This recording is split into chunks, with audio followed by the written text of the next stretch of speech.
আসসালামু আলাইকুম। আমি আজকে দেখাবো চালের গুঁড়ি দিয়ে পুডিং। সবসময় তো ডিম দুধের পুডিং বানাই দেখি, আজকে একটু চিন্তা করলাম অন্য কিছু করি।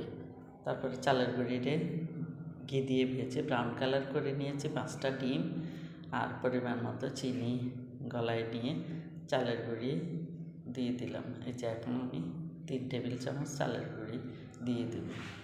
এগুলি ঘি দিয়ে ভাজা চালের গুঁড়ি দিয়ে ভালো করে নেড়ে এগুলি মিশিয়ে নিব।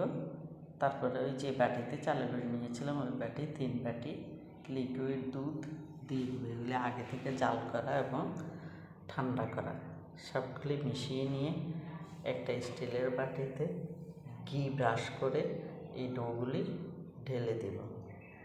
এই যে দেখুন।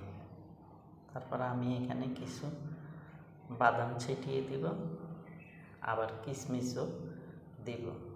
দিয়ে এই বাটিটা একটা পানির ভাপে দিব, পুডিং যেভাবে বানায়।